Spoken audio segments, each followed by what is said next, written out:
Intriguing game.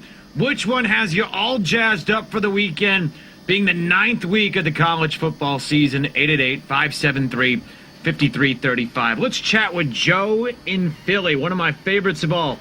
What's up, Joe? Hey, guys. How's it going? Happy Thursday. I want to talk Temple because this is going to be the biggest game in Temple history. Here's the thing about Temple I want to point out. History always shows that there are certain seasons where fate just smiles on a certain program. And, Chris, you experienced this as a fan with the 95 Northwestern team. Give you quick 3 things about Temple that's showing that there's some sort of magical thing going on here. Okay.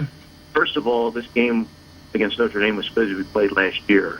Due to Notre Dame having to shuffle around their schedule, got pushed back, and obviously it's fallen at just the right time for Temple being undefeated and now having it in prime time with College GameDay coming in. So the fact that the game was even being played on October 31st was kind of by chance.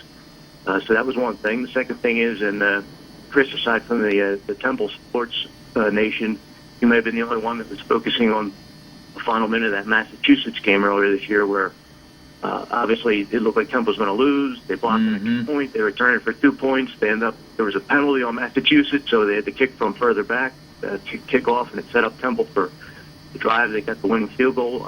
That's the kind of thing that you see happen to a lot of programs, but the only time you see it at Temple is when it happens against you. So when that happened, it was sort of like this, something might be special going on this year. And the final thing, Philadelphia is and will always be a professional sports town. It's always going to be about the Eagles. But guess what? The Eagles have a bye week this week, so the sports pages in Philadelphia have extra space to devote to this colossal matchup between Temple and Notre Dame. And perhaps as a sidebar to that, usually when Temple plays a home game the same weekend as the Eagles do, they have to play it on a bare gridiron because the Eagles ownership doesn't want to paint the end zones red because the next day the Eagles are playing and it won't look good, because they won't be able to change it over enough in time. So hopefully with the Eagles being off and not playing, this field is going to be dressed up in Temple cherry and white, and hopefully it's going to be a great game. But no matter what happens, Temple's already won in a sense, and it just seems like it's one of those years where fate, which usually sneers at Temple, has been smiling a big toothy grin. So hopefully it's going to continue on Halloween night. Joe, fabulous. Fabulous. That's good phone stuff, call. Joe. That's awesome. Good stuff, buddy. He's the best. Joe's awesome. Very little chance, but no, good call, Joe.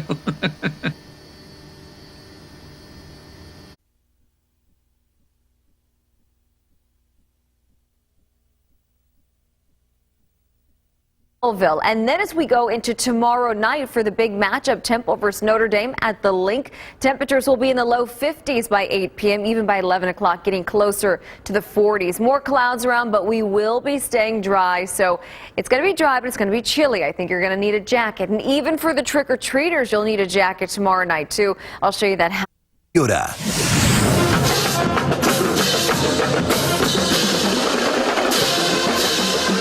This was the scene Friday at the Bell Tower on Temple's campus as the Owls were greeted ahead of tonight's showdown with 9th-ranked Notre Dame at Lincoln Financial Field. The biggest game in Temple football history, now just hours away. And with that, we will remain undefeated as the Fighting Irish of Notre Dame come to town.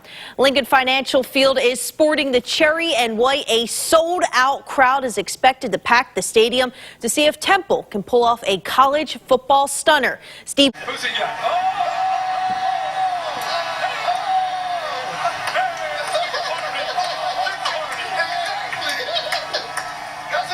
Go Temple Owls.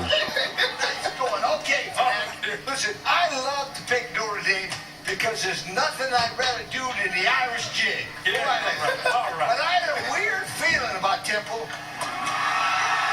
Saturday night, Philadelphia, this great crowd.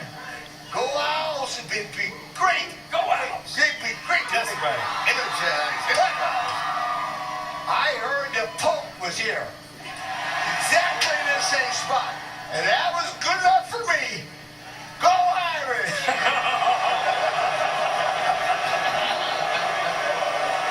Oh, man.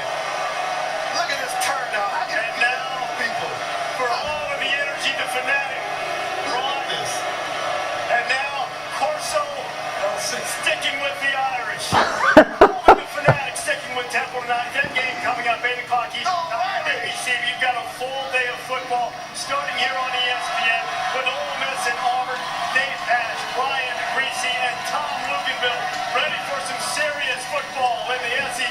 between the Rebels and Great to see him in Philadelphia at Temple University.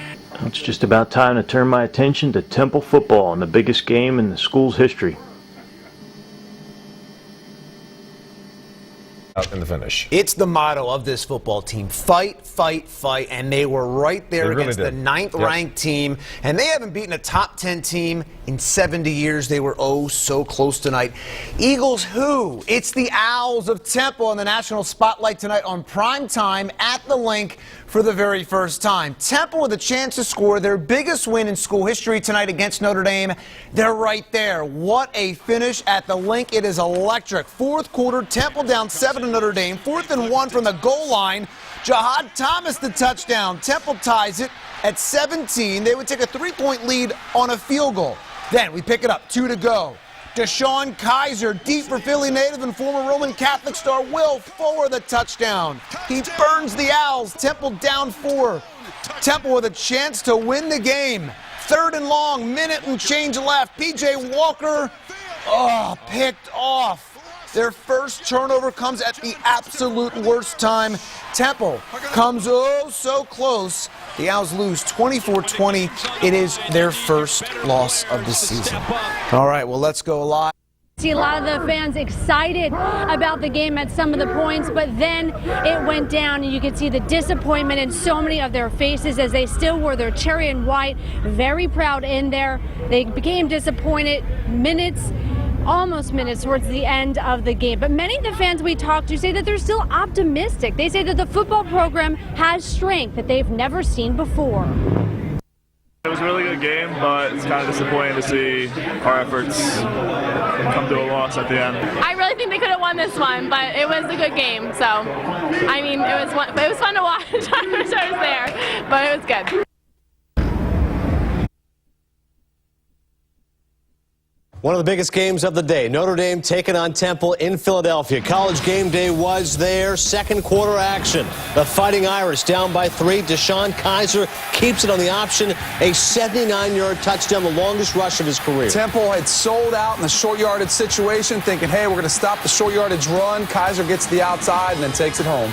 Notre Dame takes a 14-10 lead. Fourth quarter action. Temple's hanging around. They're down 17-10. 4th and goal. Jihad Thomas.